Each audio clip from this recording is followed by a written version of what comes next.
All right, good evening, everybody. It is Jay again, and I wanted to do a little video here on growing moringas, and I think I'm going to do a lot more of these little video series here on growing these different things because, man, growing your own stuff from seed is extremely rewarding, and it also produces very strong plants, which I'll go over in another video. But I wanted to do this little video because I just did a video 5 days ago on the moringa tree.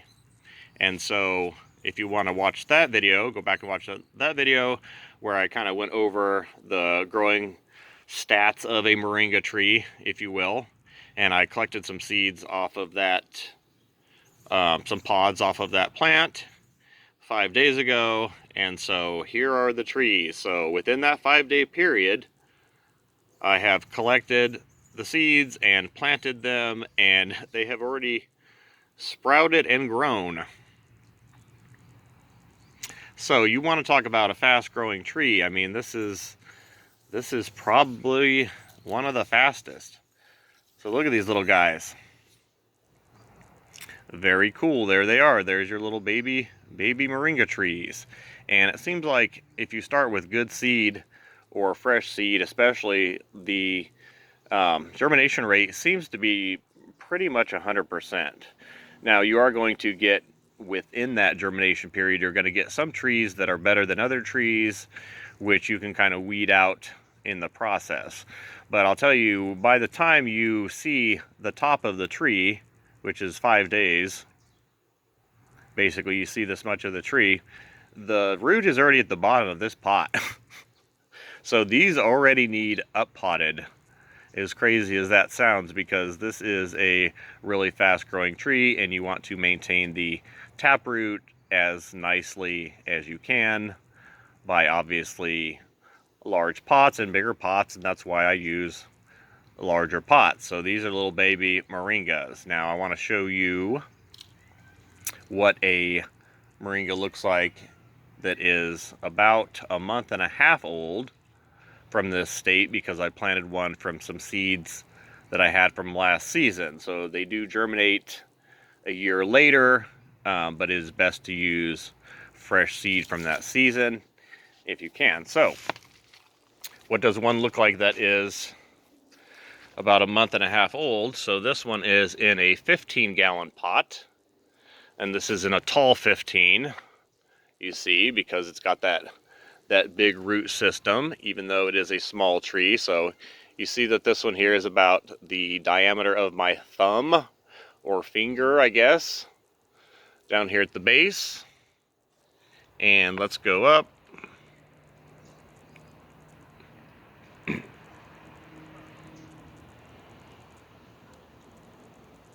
And you see it is already taller than me. So I am 6 foot. I end about right here, so it is about 7 foot. It is about a foot above me already in about a month and a half. And it is fast, guys. I'm telling you, this tree will grow 22 feet in a year. Easily. It just shoots up like a rocket.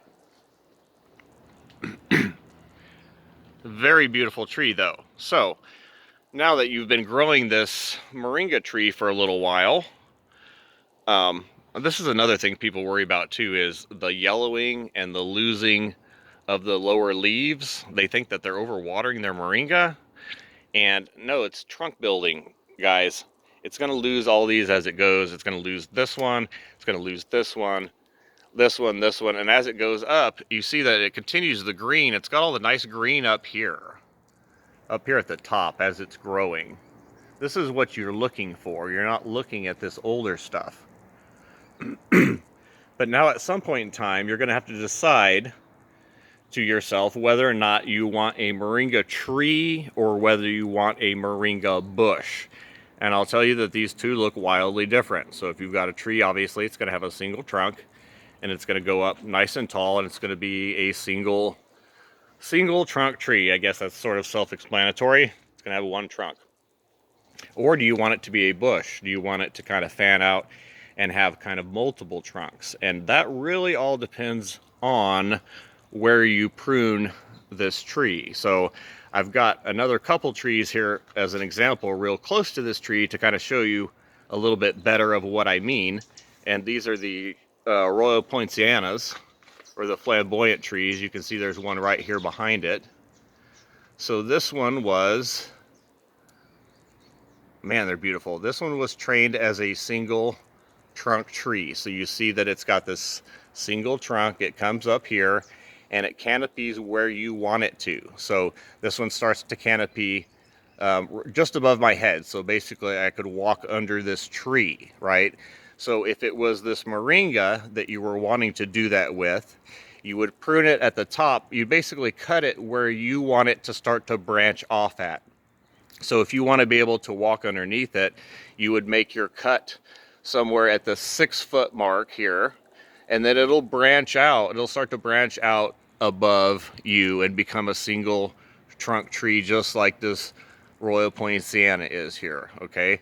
Now, if you want it to be more like a bush, you're going to cut the tree a lot lower. So instead of cutting it up here, because I'm telling you, this will just grow straight to the sky. This will grow straight and skinny. It'll grow 22 feet tall. It'll fall over and you'll have no strength on the tree. So at some point you're going to have to cut the tree in order to strengthen up the trunk, because it's such a fast growing tree. Now, if you want it to be a bush, so you can kind of see right here behind here, I've got a Royal Poinciana as a bush. And so to get that, you just cut it much lower. So you're going to make your cuts way down here on the base on the base of the tree. This one is maybe about a foot up is where the cut was made. And now you can see that it's got all these multiple branches. Wow, this thing looks really cool. Multiple branching, big beautiful leaves. And this one will be more like a giant bush. Maybe you can see in here a little bit better the multiple branching. So what I'll do is I'll get in here and I will kind of train these out so that none of these guys are hitting each other.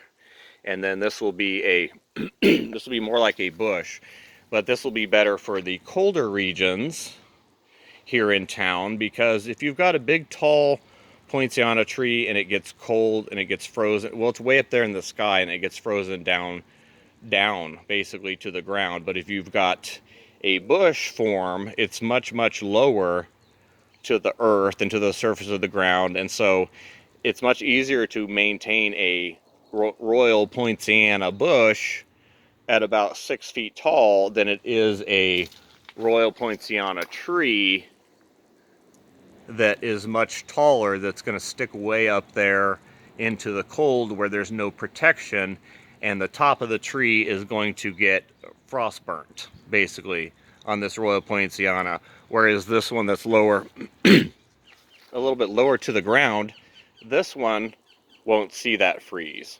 And it's a lot easier to protect it if I needed to, because I can cover something like this a lot easier than I can cover something like this.